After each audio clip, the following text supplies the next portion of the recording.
ବର୍ତ୍ତମାନ ସମୟରେ ପାଣିପାଗ ବିଭାଗ ତରଫରୁ ପାଣିପାଗକୁ ନେଇ କିଛି ନୂଆ ଅପଡେଟ୍ ଆସିଛି। ଘନ କୁହୁଡିରେ ଅସ୍ତବ୍ୟସ୍ତ ଜନଜୀବନ। 5 ତାରିଖ ପର୍ଯ୍ୟନ୍ତ ଘନ କୁହୁଡି ଆଶଙ୍କା। ରାଜ୍ୟବାସୀ ଶୀତରୁ ସାମାନ୍ୟ ଆଶ୍ୱସ୍ତି ପାଇଥିବା ବେଳେ ଘନ କୁହୁଡି ଯୋଗୁଁ ଜନଜୀବନ ଅସ୍ତବ୍ୟସ୍ତ ହେଉଛି। ନୟାଗଡ଼, ଅନୁଗୁଳ, ସମ୍ବଲପୁର, ତାଳଚେର, ଢେଙ୍କାନାଳ ଓ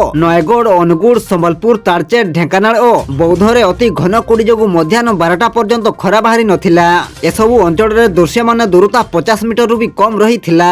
ତେବେ ଆସନ୍ତୁ ପାଣିପାଗର ସମ୍ପୂର୍ଣ୍ଣ ଖବର ଉପରେ ନଜର ପକାଇବା। କିନ୍ତୁ ତା ପୂର୍ବରୁ ଭିଡିଓକୁ ଗୋଟେ ଲାଇକ୍ କରନ୍ତୁ ଏବଂ ଭିଡିଓଟିକୁ ଆପଣମାନଙ୍କ ସାଙ୍ଗସାଥୀ ମାନଙ୍କୁ ଅଧିକରୁ ଅଧିକ ମାତ୍ରାରେ ସେୟାର କରନ୍ତୁ। ଯଦି ଆମ ଚ୍ୟାନେଲରେ ଆପଣ ପ୍ରଥମ ଥର ଭିଡିଓ ଦେଖୁଛନ୍ତି ତାହେଲେ ଏବେ ହିଁ ଚ୍ୟାନେଲକୁ ସବସ୍କ୍ରାଇବ କରି ପାଖରେ ଥିବା ବେଲ୍ ଆଇକନକୁ ପ୍ରେସ୍ କରି ଅଲ୍ ନୋଟିଫିକେସନକୁ ଅନ୍ କରି ରଖନ୍ତୁ, ଯାହାଦ୍ୱାରା ଆଗକୁ ପାଣିପାଗ ସମ୍ବନ୍ଧୀୟ ଲାଟେଷ୍ଟ ଅପଡେଟ୍ ଆପଣମାନେ ସର୍ବପ୍ରଥମେ ଆମ ଚ୍ୟାନେଲ ମାଧ୍ୟମରେ ପାଇପାରିବେ। ସୂଚନା ଅନୁଯାୟୀ ଭୁବନେଶ୍ୱର, ପାରାଦୀପ, ଖୋର୍ଦ୍ଧା, କେନ୍ଦୁଝର, ହୀରାକୁଦ, ପାରଳାଖେମୁଣ୍ଡି, ସୋନପୁର ଓ ଫୁଲବାଣୀରେ ଘନ କୁହୁଡି ଦେଖାଯାଇଥିଲା। ତେବେ ଆଜି ମଧ୍ୟ ରାଜ୍ୟର ବିଭିନ୍ନ ସ୍ଥାନରେ ଘନ କୁହୁଡିର ଆଶଙ୍କା ରହିଥିବା ଆଞ୍ଚଳିକ ପାଣିପାଗ ବିଜ୍ଞାନ କେନ୍ଦ୍ର ପକ୍ଷରୁ କୁହାଯାଇଛି।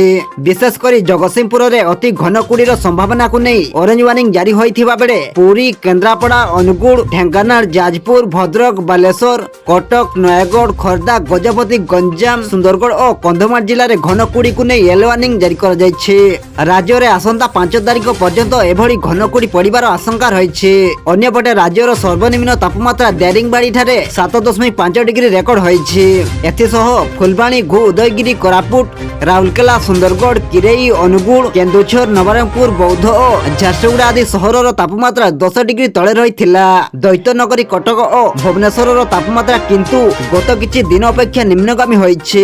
ଭୁବନେଶ୍ୱରରେ ବୁଧବାର ଦିନ ରାତି ତାପମାତ୍ରା 12.7 ଡିଗ୍ରୀ ରେକର୍ଡ ହୋଇଥିବା ବେଳେ କଟକରେ ରହିଥିଲା 11.8 ଡିଗ୍ରୀ। ଆସନ୍ତା 3 ଦିନରେ ରାଜ୍ୟର ସର୍ବନିମ୍ନ ତାପମାତ୍ରା 2ରୁ 3 ଡିଗ୍ରୀ ପର୍ଯ୍ୟନ୍ତ ବୃଦ୍ଧି ପାଇବାର ସମ୍ଭାବନା ରହିଛି।